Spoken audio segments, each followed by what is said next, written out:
अब हम शुरू करते हैं क्वेश्चन नंबर 5, जो कि इस तरीके से लिखा गया है।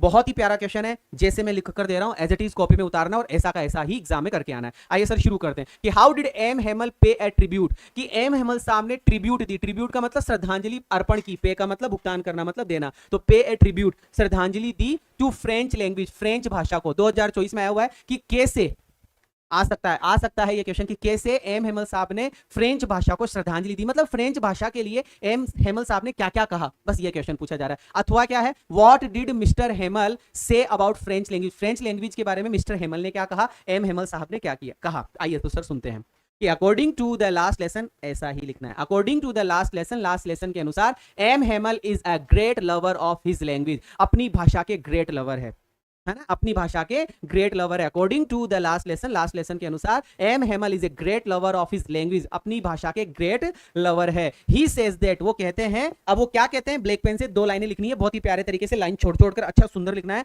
French is the most beautiful language in the world, French is the most beautiful language, most beautiful language, most beautiful language, याद कर लेना कि French is the most beautiful language in the world, पहली बात उन्होंने ये कही, फिर लॉजिक वाली बात भी कही थी। इट इज द क्लियरेस्ट, ये सबसे क्लियरेस्ट है, ये सबसे क्लियरेस्ट और मोस्ट लॉजिकल लैंग्वेज है। It is the clearest and the most logical, it is the clearest and the most logical of all the languages, जितनी भी भाषाएं हैं उन भाषाओं में सबसे क्लियरेस्ट है और मोस्ट लॉजिकल है। फिर लाइन छोड़कर लिखेंगे, ही आस्क्ड द पीपल, उन्होंने लोगों को कहा, उन्होंने लोगों को कहा था कि टू गार्ड इट, इस भाषा को गार्ड करो, इस भाषा को सेफ करो, इस भाषा को सुरक्षा दो, ठीक है। ही आस्क्ड द पीपल, उन्होंने लोगों को कहा कि गार्ड इट, इसका गार्ड करो, अमंग देम सेल्फ, अपने आप में इसकी सुरक्षा करो, नेवर फॉरगेट इट, इसको कभी भूलो मत, नेवर फॉरगेट इट, इसको कभी भूलो मत, क्योंकि एज लॉन्ग एज, जहां जब तक एज लॉन्ग एज, जब तक पीपल होल्ड फास्ट, जब तक लोग चिपके रहेंगे, होल्ड फास्ट, जब तक लोग इससे जुड़े रहेंगे, टू देयर लैंग्वेज, अपनी भाषा से, जब तक लोग अपनी भाषा से जुड़े रहेंगे,